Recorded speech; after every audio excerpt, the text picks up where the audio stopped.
A very warm welcome to This World Game Changers podcast, where your host, Paul D. Lowe, embraces many crucial conversations that compassionately contribute towards creating a better life and world.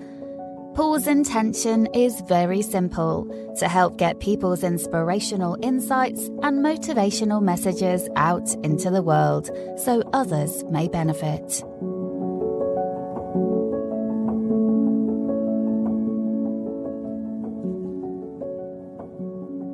Hello listeners, and welcome back to this World Game Changers podcast episode, where I am absolutely delighted to welcome back as well Richard Gerver. Richard has been with us on more than one occasion previously. I know his modesty will prevail and he won't introduce himself accordingly, but I will. I think it's fair to say, Richard, well, I certainly class you as a world change expert, and I value your opinions on a whole host of topics immeasurably. So anyway, a little bit of a long-winded way of saying a very warm welcome, sir. Oh, it's an honor and a pleasure to be back, Paul. It's so good to be with you. And I think it's really important, by the way, that our listeners know that we're recording this the day after your birthday. And I can see you on Zoom. They may not be able to. And you don't look a day over 21. Anyway, with that. Checks in the post, Richard. Checks in the post. So on that note of age, very appropriate. Nice segue, Richard. I think you've done this before, haven't you? You've got a feeling for it. You might want to consider going on stage and having a go at this. So this topic, I hated school, but grateful for it now as the recycled teenager. What does that conjure up initially with you, Richard? Oh my goodness me. It's so many things, Paul, because I mean, not in as a dramatic a way as I know you had your education. You know, when I look back to my education, and then when people remind me, you know, given my first career, which was as a teacher and as a head teacher, when I left school at 18, I never wanted to go back into a school ever again in my entire life, ever. I felt like a misfit. I felt like I was completely out of the orbit of the kind of school I was in. Now, just to set a little bit of the context for people, I was very privileged, arguably. My parents and actually my grandparents sold their homes and sacrificed everything to send me to a private school because it was their dream to provide their grandchild with the very best education they could. You know, it was like their number one priority. And so they sent me to, so I was privately educated from the time I was 3 until I was 18. And that, by the way, added a considerable amount of pressure on me, particularly as I became an older teenager, because I knew what they'd sacrificed. And how on earth do you turn around to your family who have sold their homes to pay for this to say, actually, I hate it, or I hated it, or And the problem for me, Paul, was I was immensely creative. I was a writer, an artist, an actor. I did all those things were the things I loved as a kid. And I went to a school that was highly academic, highly sports focused, particularly rugby, which was their sport. It had a CCF, you know, a military cadet unit and all that kind of malarkey. And it was all boy, right? So it was tough. And the interesting thing is that for all kinds of reasons we won't necessarily discuss now, when I chose to become a teacher for very different reasons, actually for the love of a young woman, and how many of us as young men can attest to that being a path changer in our lives. When I became a teacher, a young teacher in my very early 20s, that was when I started to process my own experience more objectively. And rather than just taking my reflex judgment of, I hated it in the moment, it made me a worse person for whatever reason, blah, blah, blah, I was able to start to understand and unpick the learning I'd taken from that without even knowing that I'd learned from that experience. and reflected on, despite everything I felt at the time, how lucky I was to have been in that environment. Because for all kinds of reasons, and again, we may touch on this later, I think you realize and reflect on as you grow older, there's no such thing as a bad experience if you process it in the right way and learn from it, right? So all of those things together are a very long-winded response to your question. And one of the remarkable reasons why, despite having hated education with a passion at 18, I ended up leading a school by the time I was 30. Yeah, life's irony is, it's amazing, isn't it, how we create a belief system around something. I mean, what this rightly or wrongly takes me off at a tangent, Richard, and I've quoted this many times, but I was very fortunate to have benefited from the mentorship of one Jim Britt, an American that was Jim Rohn's business partner, and Tony Robbins' coach and mentor for 5 years. So I think it's fair to say, he was a wise old sage. He said something to me once, and he said, Paul, all beliefs are false. And that initial reaction of, well, I believe I'm male, I believe I'm a certain age, and, all the identity stuff. But what you were saying there, Richard, kind of reflects that, because obviously at the age of 18, you had a belief around education. But that was a relative snapshot in that moment in time, wasn't it? And beliefs are transient. I think it's a bit like a stream. We have a look at a flow of water at any one given moment in time, but in the next second, it's moved on. And I think you're right. Sorry to interrupt, but also I think the really interesting thing with beliefs are they can only ever be shaped by your lived experience, right? So as a young man, as a teenager, my beliefs about education were shaped by my exclusive experience of my education. And I think as we go through life, one of the things I think we become more and more aware of, or we should become more and more aware of, I think it's really pertinent in the world, in the divided and angry world we live in right now, where people's beliefs are shaped by their own lived experience and by their own context. The wiser among us realize that actually to grow, to evolve, to learn, to develop, to find peace with the world, your world and the world around you, you have to be open-minded enough to realize and respect that you need to be active in shaping, challenging and developing your beliefs, because it's only by broadening your own horizons, your own contexts, your own experiences, can your beliefs become increasingly rounded. For me, we talk a lot about the wisdom of elders.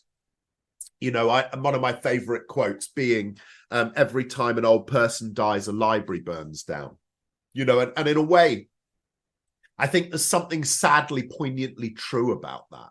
And I think that's what for some of us, it comes too late. And for what people like you and I think passionately believe and try and do is get people to understand the limitation of their beliefs unless they broaden their horizons and they're able to recontextualize, challenge and recalibrate their thinking and their views of the world. And I certainly think that happened to me as a child moving into adulthood with education. And, I'd love to know a little bit more about your view on that based on your experience, given that really was the catalyst for this podcast. Yeah, and thank you, Richard. Yeah, the essence of that is this concept called the recycled teenager. Because I believe I've come to understand, this thing about developing beliefs. I'm developing my beliefs all the time. Continuous improvement. One of the things when I started out, Richard, on my academic journey way back in, 91?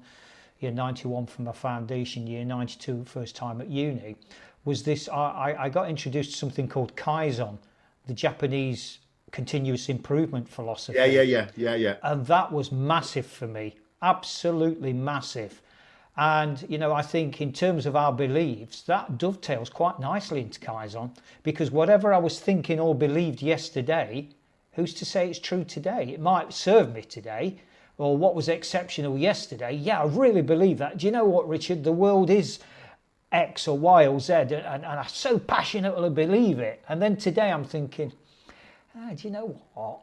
Maybe Richard was right. And then maybe tomorrow we have a conversation where, do you know what, Richard?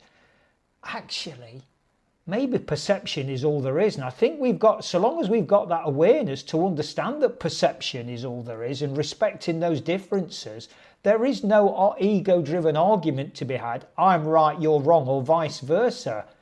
But isn't it true that we as humanity, as a race, boy, do we get bogged down in that. No, I will be right. Yeah. Yeah. And the energy we waste in constantly, fighting against any other form of reality or context in order to protect our ego, because of course, then it's entirely attached to ego. I see so often, as you do, so many conflicts, from the smallest conflicts to the most horrific conflicts, where people become increasingly deaf to other opinions, other values, other lived experiences, and almost deliberately do so just to protect their own viewpoint. And I think we're living partly, that's been amplified by the fact we're now living in a digital world where social media, through algorithm, through the way we build our own walls around our social media content, means that we tend to live in increasingly siloed environments. So for example, on a social media platform like Facebook, if you start clicking, showing you're interested in a particular political philosophy or a political philosophy around the environment or any other issue, Facebook feeds you more and more stuff that supports that view, right? And so we're living in a world that is also almost now a world of what I call curated ignorance. Social media is almost curating our ignorance for us.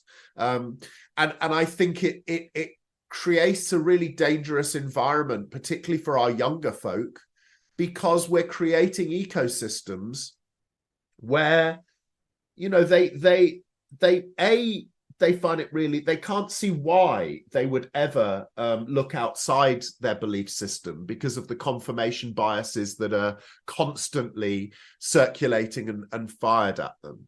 And then what happens is, of course, when they've got all that they've got a like-minded cabal around them, it's very easy for sophisticated manipulators in that cabal to say anybody who disagrees with you is bad, evil, has your worst interests at heart.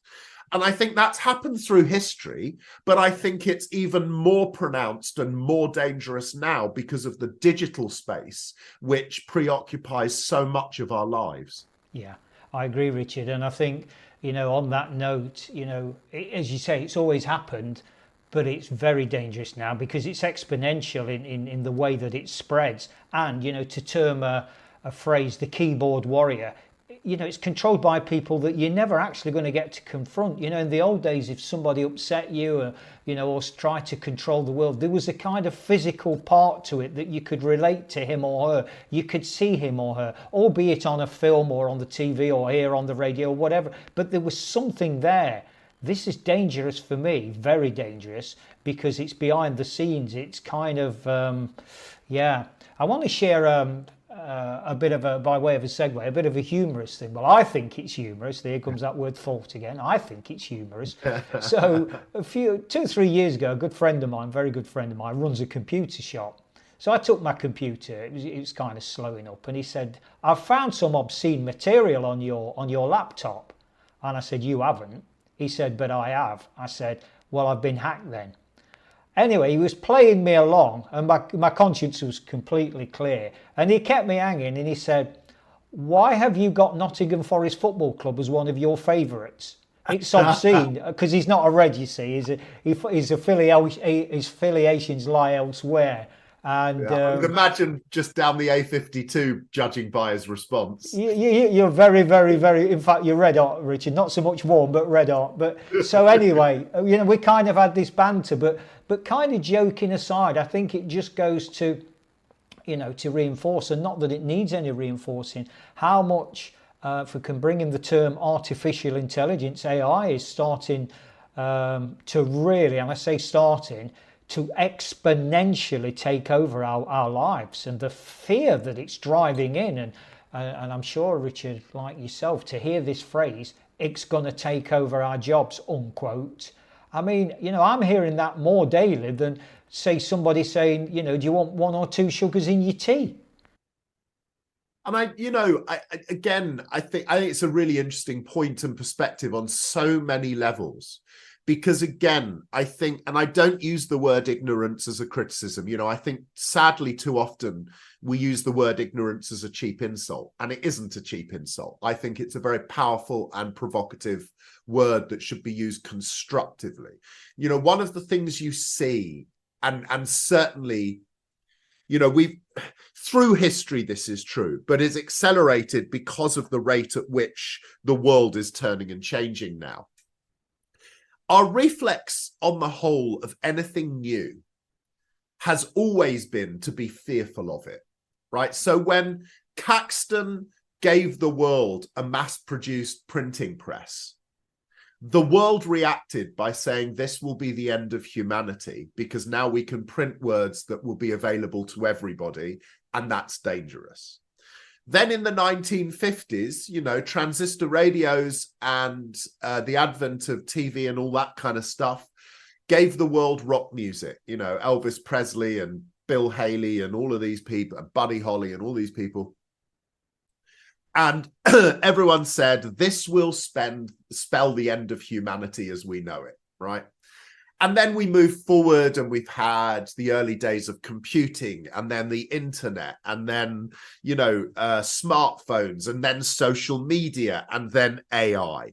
Now, AI interests me, by the way, because I was talking to a tech expert maybe 12 years ago about AI, and his great frustration nearly a decade and a half ago was, why isn't the world talking about AI now? Because by the time they actually wake up to it, it'll be too late. I mean, just interesting as a sidebar, right? But the point is, all of these things have dark sides. They all have they can be bad actors in the hands of bad actors, right? But they also have incredible potency and power and positivity.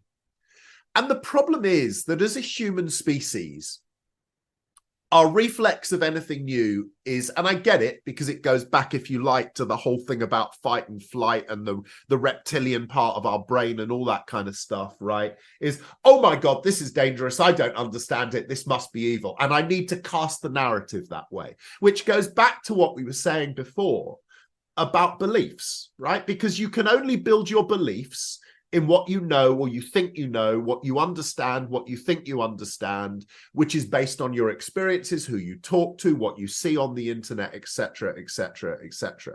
Now, with AI, for example, there's no doubt about the fact that AI will change the world in a way more impactful than social media has, and before that, the internet did, and before that, the printing press did. But it's not all bad.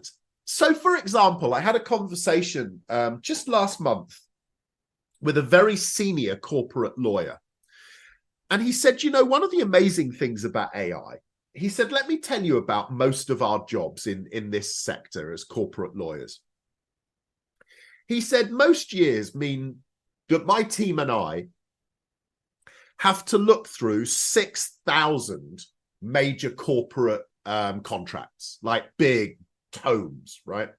Because these things are deeply complicated, whether it's a takeover, whether it's whatever it is, these things are, whether it's a patent, whatever it is, these things are massive.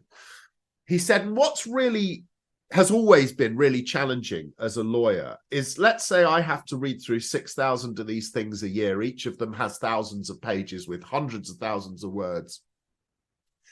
He said, on the surface, 98% of those documents are identical.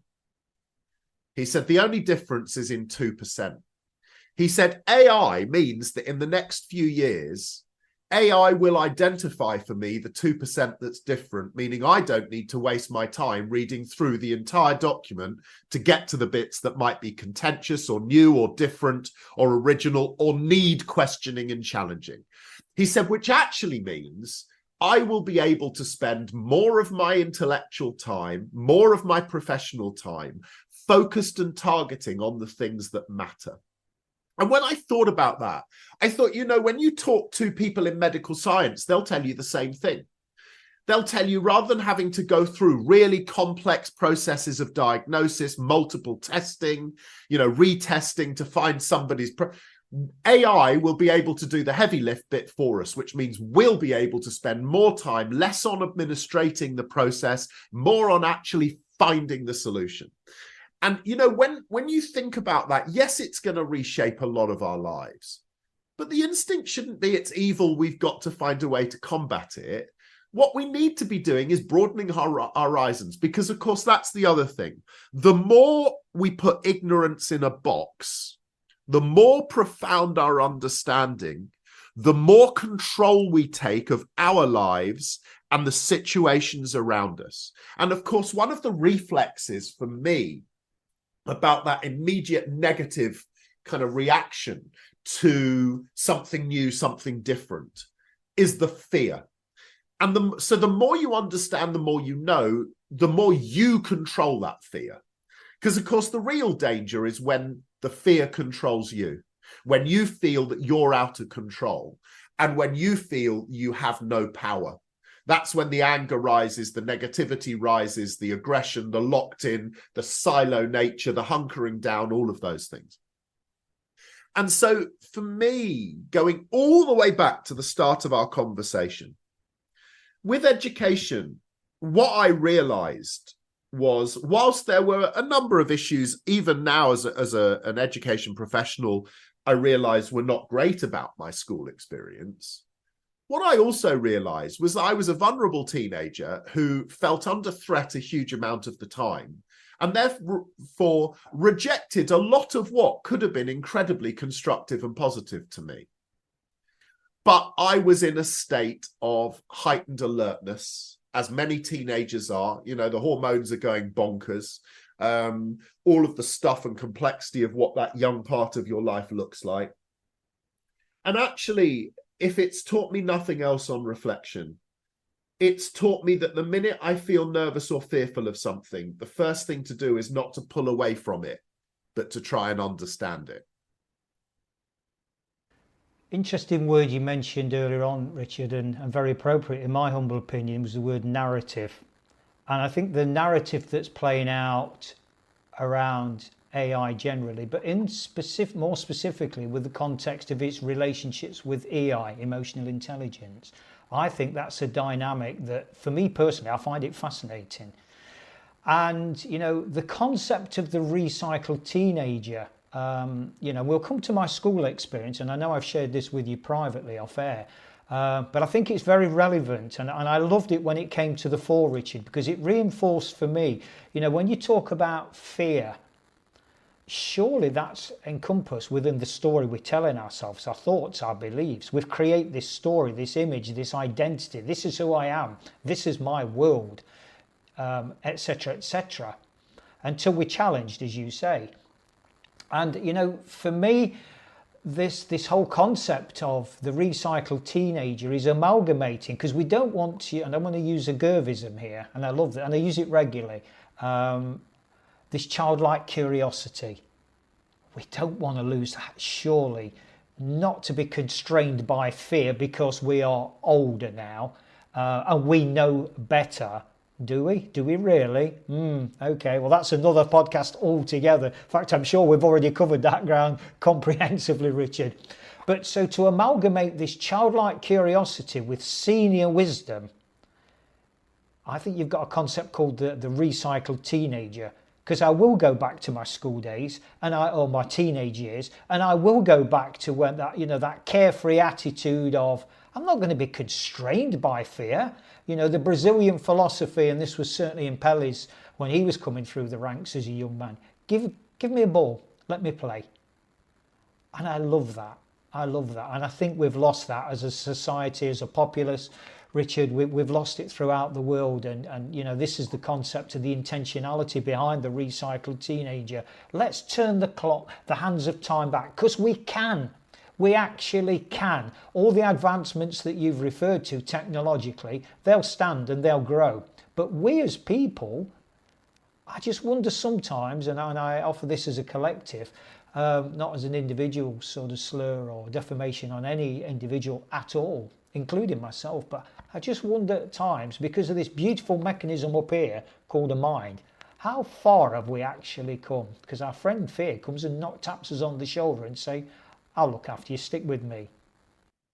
I think you're right, you know, and just to go again, yeah, I'll tell you what, people should go back and listen to one or two of our other podcast conversations to really get the detail of this. But I do think we go through very interesting phases in our lives, right? So, and again, we have talked about this before, but, you know, in that first 5 years of most of us learn the majority of the things we're going to learn in our lifetime, you know, walking, talking, vocal intonation, facial expression, body language. We learn to make sense of the sensory world around us. We acquire every spoken language in our domestic environment. We learn how to manipulate. We learn how to be manipulated. All of those things happen in those first 5 years. Our learning graph is extraordinary because we have no fear or very little fear, right? We're not scared of making mistakes. Our ego doesn't protect us from looking stupid or being judged, all of those things. Then what happens is our physiology, our psychology, the society we move in and that shapes us starts to change. And all of those judgment things and you know, the way we see the world, our awarenesses change, our neurology changes. And learning slows down. And then as we head towards our teenage years and the hormones, which we talked about, click in and all of those, you know, we become teenagers tend to be very self-centered. They tend to be, you know, all of those things, but also they tend to be incredibly self-aware and very vulnerable in their human state and all that stuff. So then what happens is we become really kind of protective of ourselves, of our ego, of the way we see the world. We don't want to do stuff that we shouldn't do. We don't want to, you know, we don't want to do stuff that we feel nervous about, right? And we take that pretty much through our working adult lives because the stakes are high. We've got to earn a living. We've got to build relationships. We've got to maintain those relationships personally, professionally, all of that kind of stuff. And then what happens is we enter the third age.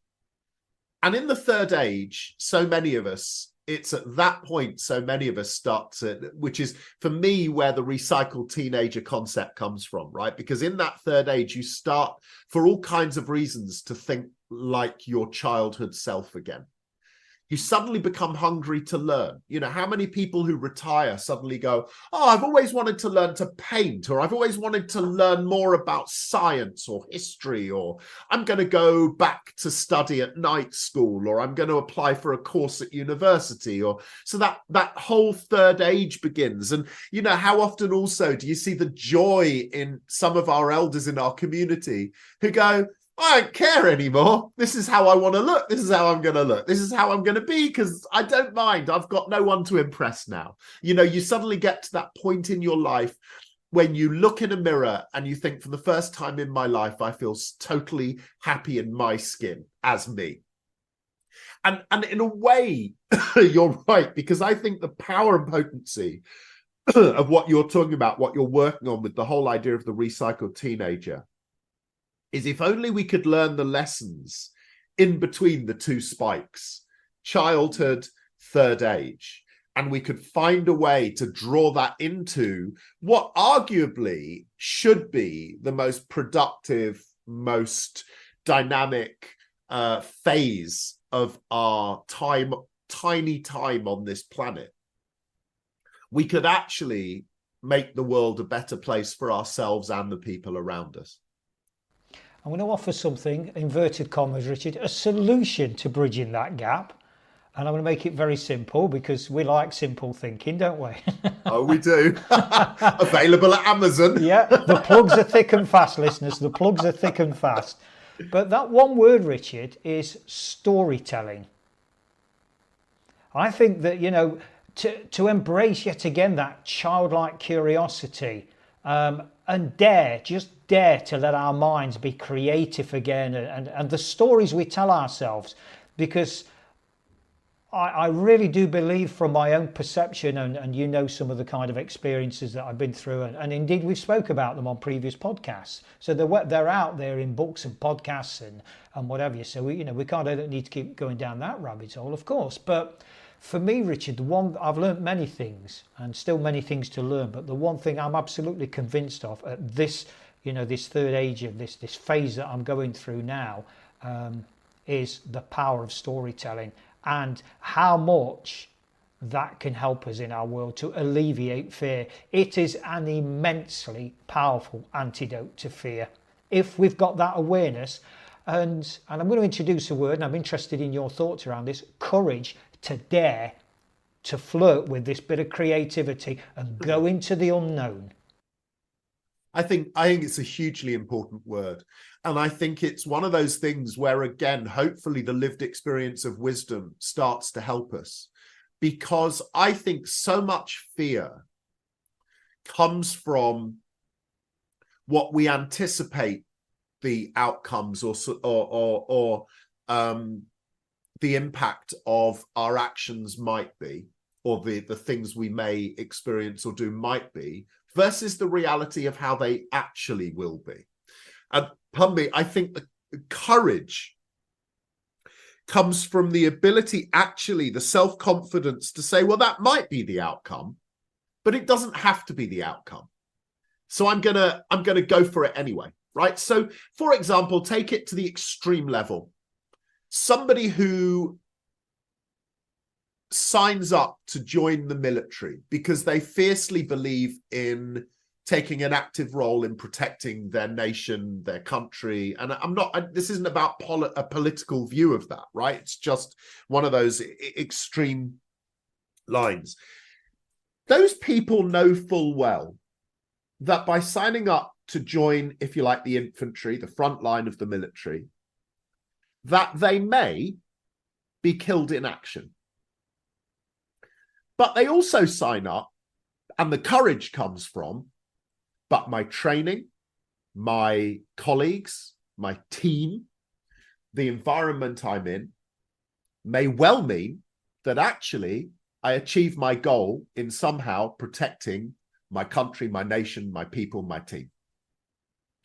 And I think sometimes, the problem for so many of us is we have fear without courage. And that comes again, it goes all the way back to what we've been talking about, this idea of your own experiences, your own beliefs. And I think courage for me can be defined by that thing where you go, yeah, it does scare me, but actually it doesn't have to be the outcome. And part of this is about learning what the other outcomes could be and starting the journey, because it could end in failure, it could end in disaster, but equally, it might not. And, how many people tragically get to the third age in their lives and go, I always wished I wish I'd gone down that route, or if only I'd managed to do X or Y, right? Well, actually, that's the courage thing. And I don't think courage is a machismo. I don't think it's it's a Schwarzenegger-esque, you've got to be a Rambo or I think courage at its smallest, simplest level is the ability to see fear, but just go, but that doesn't have to be the outcome. And I'm going to explore what and how else is possible. Yeah. I mentioned a phrase earlier on, Richard, about turning the hands of time back, which in many respects, in a physical sense, we can't. Or can we? There's another podcast intro. But they come thick and fast. Oh boy. Richard, a bit like plugs for your books.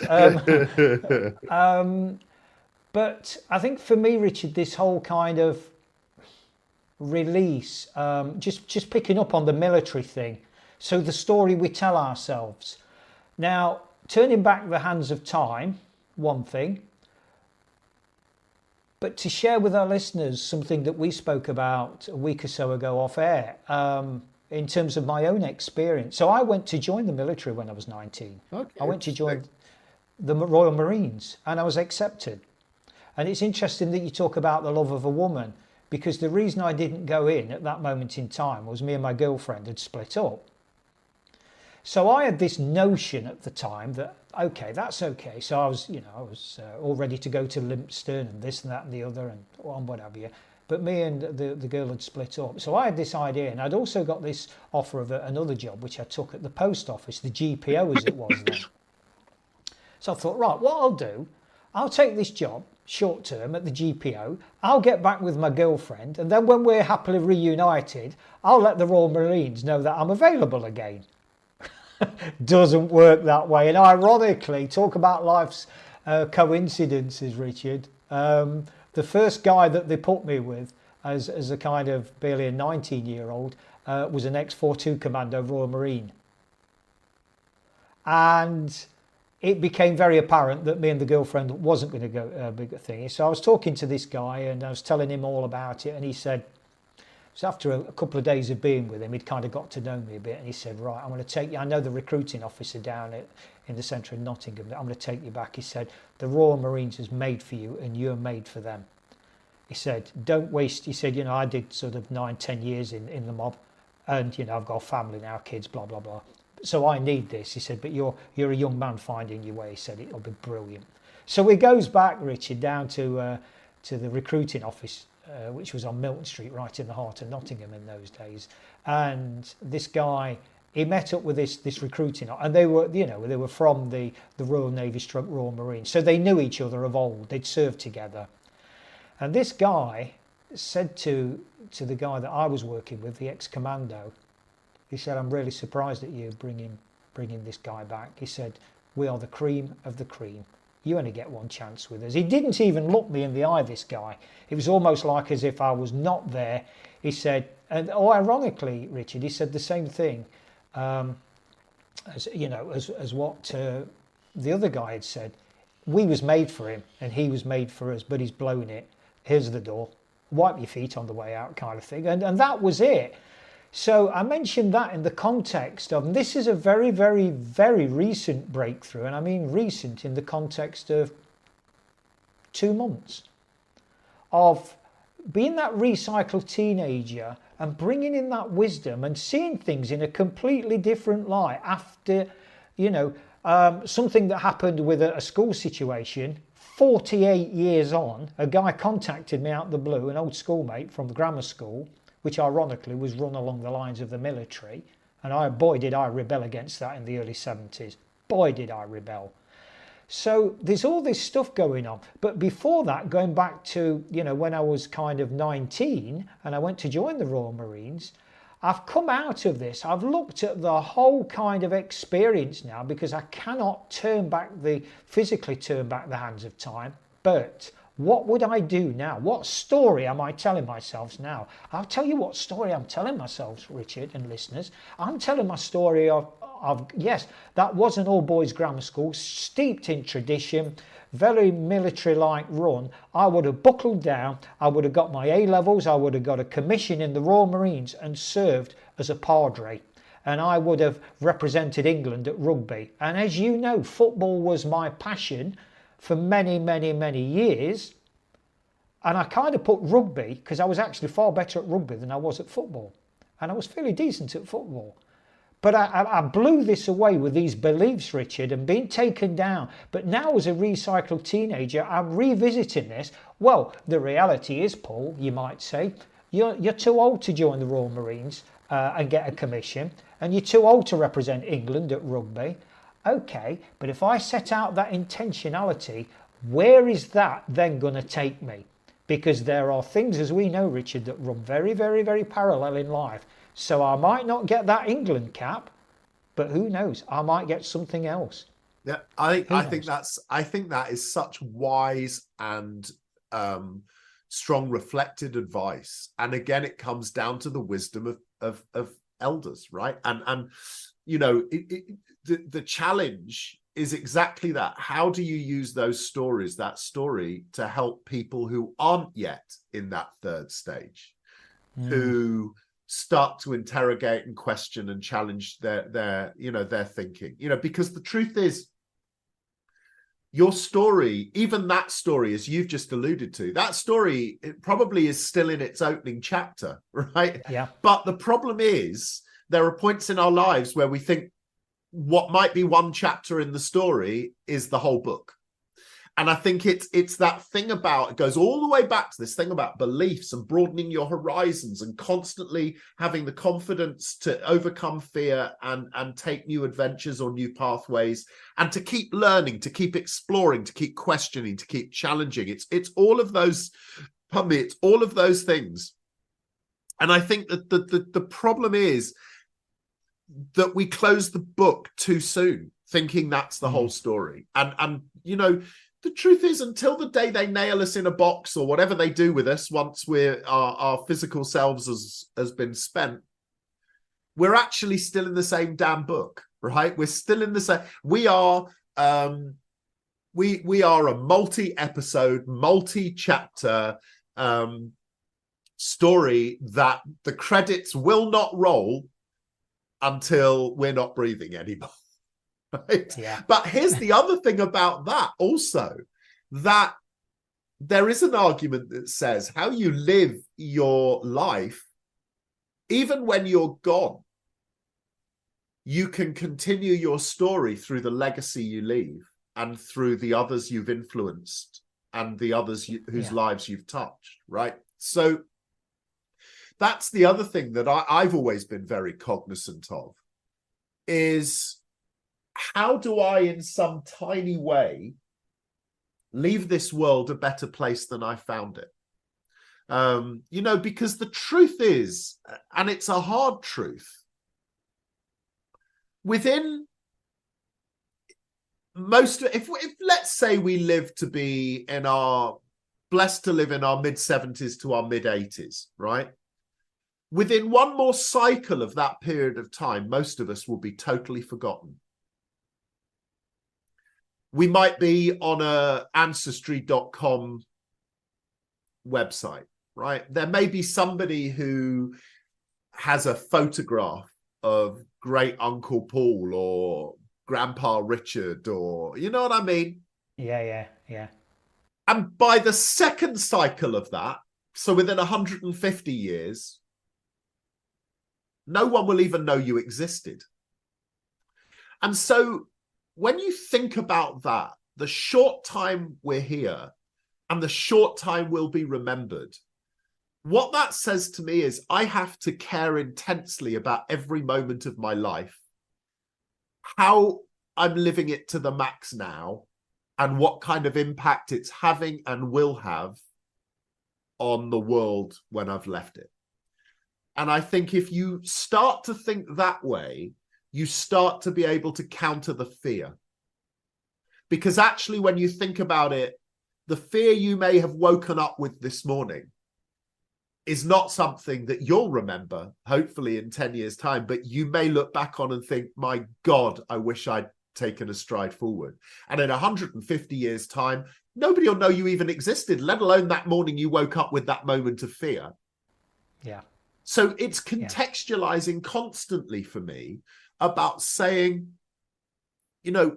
we've got to find a way. We've got to find a way to live the moment, to suck in wisdom, to take advice, to look at the pathways and not close them off by the limitation of our beliefs or the contexts of our experiences. And actually, I want to know the day before I draw my final breath, I exhausted every pathway and opportunity. Just listening to that, Richard, I tell you what's come to me, rightly or wrongly, maybe the recycled teenager actually is the recycled storyteller.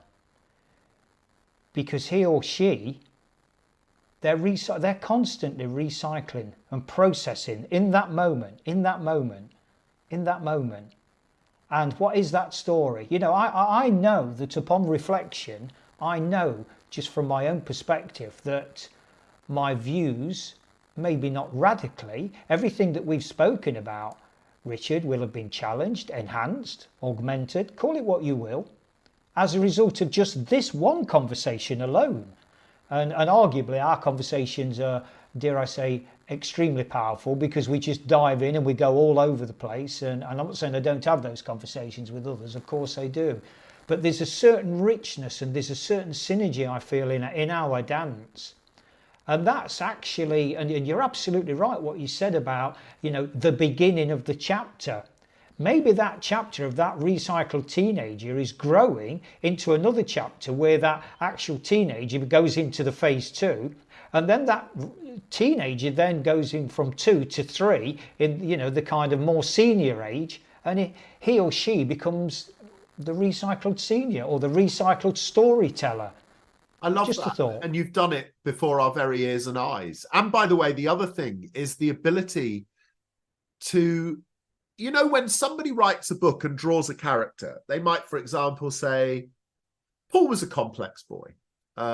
He had a temper on him, and he found it very hard to accept the views of others, right? Which was your self-talk, because you were authoring your story when you were 14, 15, 16 years of age. Yeah. Now, with the perception of wisdom, the recycled storyteller would be able to go back to chapter 1 and go, perhaps Paul wasn't just an angry boy. Perhaps Paul was this, or could have been that. And it's because one of the things that defines the way we feel about ourselves is the perception we have of ourselves, right? And also we think we can't rewrite history. And I suppose it's not about rewriting history. It's about reconsidering and understanding the different connotations of our lived history. And I think it's that ability that is where the recycling comes from. You can't change the actions you took when you were 14, but you can change the way you felt about them, feel about them, and might feel about them moving forwards. So going back to what you were saying about, joining the Marines, playing rugby for England, becoming a padre, right? The Paul you were in chapter 1 stopped those things happening. But the Paul you now understand, who was in chapter 1, can reframe the actions you take as Paul now, because you've changed the perception of your own lived history and personality. And that turns that book from being a dead document into a living document. And ultimately, that's it, right? Our stories need to be living documents. Just because you've made the mark on the page when you were 15 or 16 doesn't mean that mark on that page has to live to the final moment of the final chapter of your book. And taking that stretching that even further, Richard, maybe, just maybe, actually it's not even about one book. Maybe it's time for us as individuals and collectively to start building whole new libraries, which takes us right back to that example you gave at the beginning, the top of this beautiful conversation around, when a senior person dies, a library burns down. And that really speaks to that, doesn't it? Yeah, absolutely it does. I think you're absolutely right. There's a kind of poetic arc. There's a story to the conversation we've just had, I think. Yeah, that's unusual, Richard, for when you and I get together for a story to emerge. That must be a first. Not. Final words, Richard. I mean, it's been an absolutely fascinating conversation, as it always is, I believe, I feel. Any final thoughts, any concluding remarks, anything at all, really? I think for me, what's really stood out, Paul, is the growth we take and the growth you so eloquently talk about in your own life. And that growth has come from the confidence to reflect objectively, to allow other viewpoints and lived experiences to not just impact on your life, because that sounds almost too reactive, but to embrace those viewpoints and contexts, and the courage, which is the word you used, to then start to reframe some of that history, those chapters, that lived experience, which has allowed you to pick up the pen and actually frame a new ending from the ending you've always anticipated, and the courage to know that even the ending you might think you're writing for yourself now could still be altered and changed down the line. So I think for me, it's openness. It's the ability to challenge your beliefs and your lived experiences and never allow yourself to put the full stop on any part of your life, knowing you can always turn it into a comma and add to it. So my final question, and it's in many respects, Richard, it's a kind of one-word answer, if I may. So, Paul Lowe, the recycled teenager or the recycled storyteller? Which one, Richard? See, no pressure. Yeah, I know. I still like the recycled teenager, and I think what you do is you explain in that narrative that actually it's about a storytelling and the stories you tell. But I actually really love that idea, because in many ways, many of us believe our entire life history, and I know this isn't a one-word answer, many of us believe our entire life history is defined by the decisions we make around our later teenage years. And I think the recycled teenager is a very powerful message of hope. Wow. And on that hopeful note, listeners, we'll draw it to a close. Thank you once again, Richard. And until next time, I'm going to sign off the way I always do, by saying, remember, the world's changing. How will you respond? Thanks very much for listening to this World Game Changers podcast episode. Hopefully you found it interesting and helpful. Drop a line to Paul at worldgamechangers.org with any thoughts or questions you may have, and he'll be more than happy to respond. Remember, the world's changing. How will you respond?